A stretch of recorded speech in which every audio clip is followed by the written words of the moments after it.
Assalamualaikum warahmatullahi wabarakatuh. Saya Iken Pratami dari UIN Alauddin Makassar, jurusan Teknik Informatika. Di sini saya akan menjelaskan tentang keamanan transaksi online yang meliputi dalamnya internet banking, e-commerce, dan keamanan sertifikat SSL. Untuk lebih lanjut dan lebih jelasnya, check it out.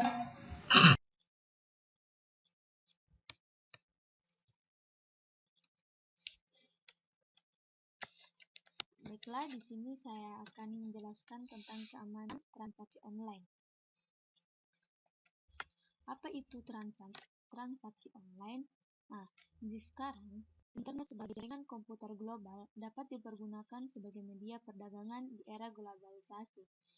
Transaksi jual beli yang awalnya dilakukan dengan manual, yaitu penjual dan pembeli ada pada satu tempat. Nah, saat ini mulai berubah, yaitu di mana transaksi online itu adalah proses jual beli dengan melakukan transaksi keuangan secara online, yaitu terkoneksi dengan internet, dan kita melakukannya di mana saja dan kapan saja. Selanjutnya, di sini ada keamanan transaksi e-banking. Nah, e-banking ini atau sering disebut dengan electronic banking dapat diartikan sebagai aktivitas perbankan di internet. Pada layanan ini memungkinkan nasabah pada sebuah bank dapat menggunakan hampir semua transaksi perbankan melalui sarana internet, baik via web ataupun handphone. Nah, e-banking ini biasanya dianalogikan sebagai ATM dalam internet. Jadi melalui media internet, kita nasabah dapat beraktivitas dengan mudah. Nasabah dapat melakukan apa saja dari berbagai tempat selama nasabah tersebut masih terhubung ke internet. Nah, hal yang dapat dilakukan nasabah pada umumnya pada e-banking itu seperti kita bisa melakukan pengecekan saldo rekening, transfer antar rekening, pembayaran telepon, listrik, air, dan lain-lainnya. Sebenarnya banyak yang kita dapatkan dari penggunaan e-banking. Dari segi kenyamanan, efisiensi, waktu, dan tenaga. Nah, sistem e-banking ini yang diterapkan di beberapa bank di Indonesia sebenarnya sudah dapat dikategorikan aman. Tetapi jika kita berbicara e-banking, kan kita tidak hanya berbicara sistem, tetapi kita juga harus berbicara mengenai media pembawaannya, yaitu jaringan. Nah, jika berbicara mengenai sistem di dunia internet atau networking, nah tidak ada sistem di dunia yang aman 100%, atau no system is safe. Banyak kejadian negatif pada jaringan dunia perbankan seperti pencurian password dengan sniffing packet. Nah, kejahatan tersebut disebabkan karena kurang baiknya keamanan pada jaringan atau infrastruktur banking. Nah, di sini kita ada implementasi sistem. Dalam implementasi sistem ini ada dua, yaitu front end dan back end. Front end itu yang berhubungan dengan nasabah atau user. Dan kita sebagai nasabah, kita juga harus meningkatkan keamanan kita dalam bertransaksi. Yang pertama itu penggunaan token generator atau cryptocard yang menghasilkan password yang berubah-ubah setiap sesinya. Nah, di sini juga kita bisa menggunakan akses login, di mana akses login ini sering digunakan jadi berbagai pihak agar tidak memberikan data user ID dan password pada siapapun untuk alat apapun. Dan yang kedua itu autentikasi. Di sini yang kita kenal saat ini ada dua jenis autentikasi transaksi finansial yang digunakan bank dan OTP, yaitu one time password yang dikirim via SMS ke nomor ponsel, dan juga token gadget. Selain itu ada pasang antivirus atau anti-keylogger.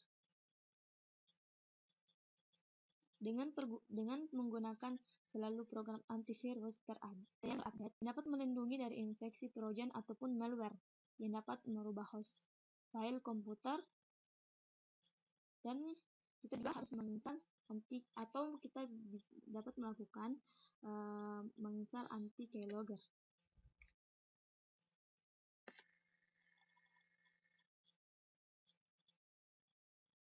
Selain itu juga kita harus menghindari melakukan internet banking melalui warnet atau komputer publik. Terus yang selanjutnya itu gunakan browser yang paling aman.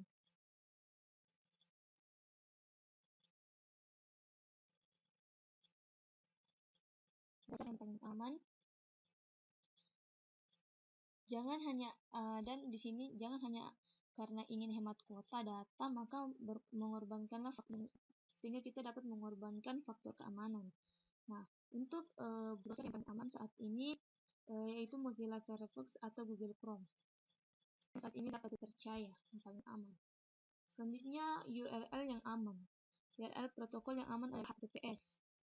Jika hanya HTTP, maka komunikasi data lebih mudah dibaca para penjahat cyber. Pastikan juga URL bank masing-masing telah di-bookmark pada peramban untuk menghindari salah pengetikan alamat. Selanjutnya, selalu logout setelah transaksi.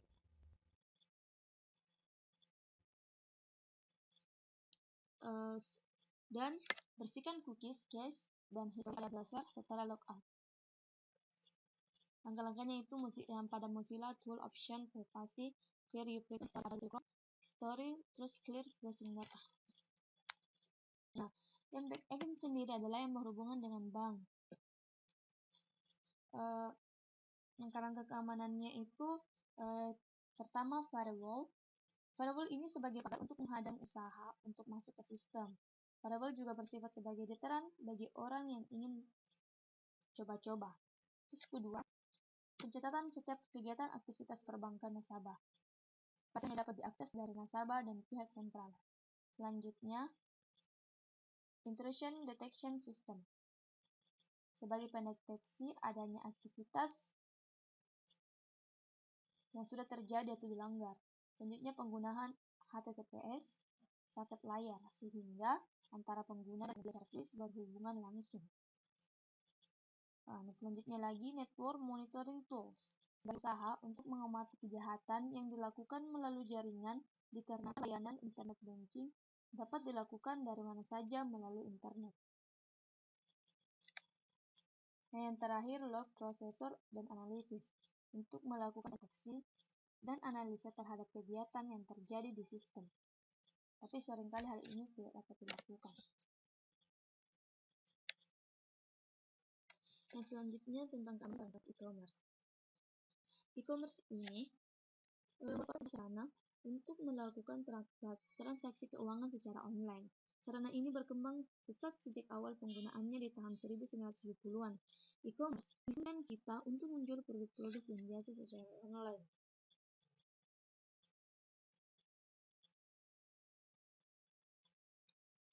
Calon pelanggan atau konsumen dapat menemukan website kita, membaca dan melihat produk-produk, memesan dan membayar produk tersebut secara online. Bagi pihak konsumen, menggunakan e-commerce dapat membantu waktu berbelanja disingkat, tidak lagi berlama-lama mengelilingi pusat pertokoan untuk mencari barang yang diinginkan. Tetapi karena selain beragamnya kemudahan internet, perangkat hukum yang menangani keamanan dalam transaksi di internet juga masih belum memadai. Nah, untuk keamanan di dalam transaksi e-commerce pada toko online maka digunakan beberapa metode, yaitu yang pertama SSL atau yang disebut sebagai Secure Socket Layer. SSL ini merupakan protokol untuk pengamanan data transfer dari browser pembeli ke web server toko online. Untuk menjamin keamanannya, diperlukan lembaga resmi yang mengeluarkan digital sertifikat.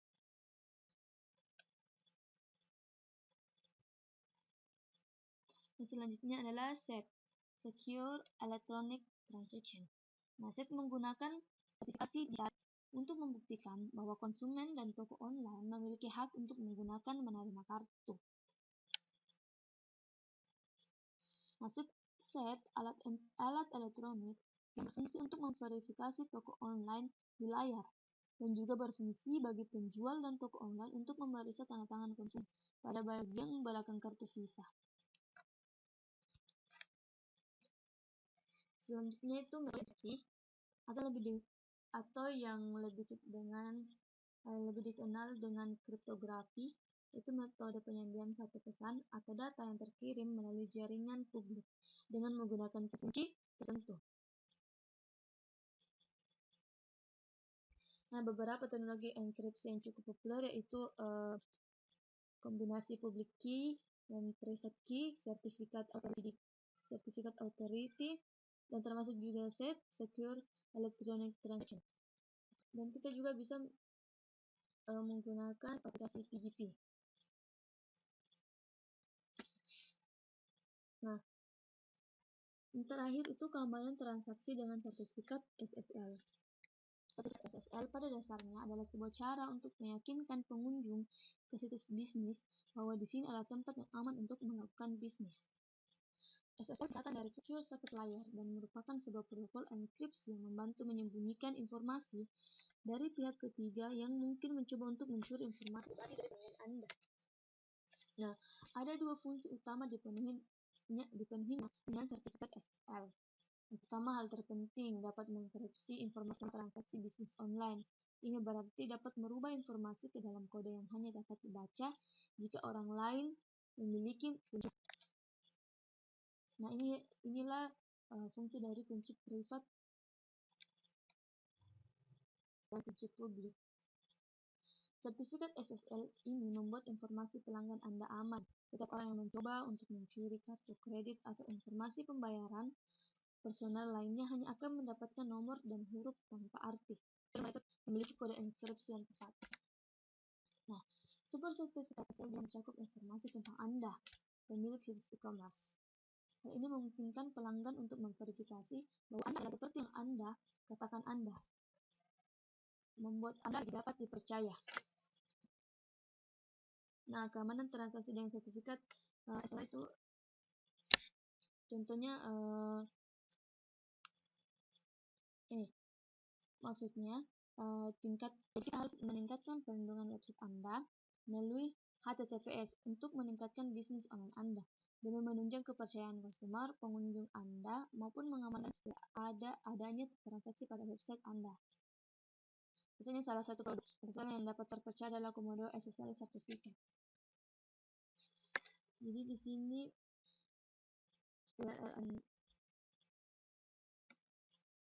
jadi juga untuk membuktikan bahwa situs yang Anda buka itu aman, Anda bisa melihat di layar laptop Anda di ujung kiri atas.